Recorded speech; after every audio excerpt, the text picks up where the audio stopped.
Another day, another basketball stories na naman ang pagkikwentuhan natin.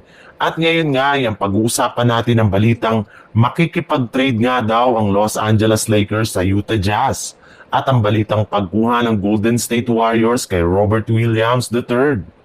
Kagaya nga ng napag-usapan natin, halos karamihan nga sa mga nakuhang bagong player ng Los Angeles Lakers ngayong off-season ay nasungkit nila mula sa free agency market, especially sa buyout market. Ibig sabihin, hindi pa nga sila nakakagawa ng isang malakihang trade ngayong off-season. Pero ayon rin naman nga sa ibinulgar ng isang NBA insider, posible rin naman nga na mangyari ito sa mga susunod na linggo, lalo pat tuloy na tuloy pa rin nga daw ang pagkuha ng Los Angeles Lakers sa kanilang mga target sa trade. At base nga sa isang source, isa nga daw sa mga target na makuha pa ng Lakers bago magtapos ang off-season ay si Lauri Markkanen.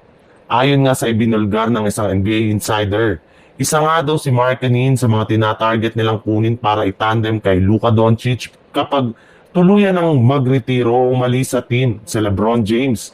At maaari nga daw po nila itong makuha mula sa Utah Jazz gamit sina Rui Hachimura at Austin Reeves at isang blockbuster trade. Sa dami nga nang nagsilabas ang trade rumors ng mga nagdaang araw sa Golden State Warriors, ni isa man nga dito ay hindi man lang nagawa ng kanilang general manager na si Mike Dunleavy. At isa nga sa mga rason sa likod ng dahil wala pa nga silang nahanap na saktong trade package na gusto nilang makuha kapalit ni Jonathan Kuminga.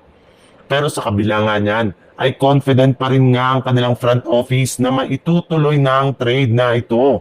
Lalo pat nagkasundo na rin naman nga dito ang kampo ni Kuminga noong nakaraang araw. Sa madaling salita, wala na ngang makakapigil pa sa pag-trade nila kay Kuminga ngayong off-season. At posible nga ito na mapadali kung merong isang team ang mag-offer sa kanila ng isang superstar center. Yes, sa simula pa lang nga, yan ang pinakagustong makuha ng Golden State Warriors sa isang trade ngayong off-season. Kaya nila pinapatagal pa ng gusto ang pagpapamigay sa kanya. Alam nga po nila na marami pang superstar big man ang available ngayon sa trade market. At eto nga, ang susubukan nilang kunin sa mga susunod na linggo. Hindi rin naman nga nakakagulat ang ganitong plano ng Warriors since last season pa nga ay eto na ang hiling sa kanila ng mga fans. At matapos nga na mawala pa sa kanila si Kevin Looney ay mas lalo lamang nga silang naging desperado sa pagkuha ng sentro.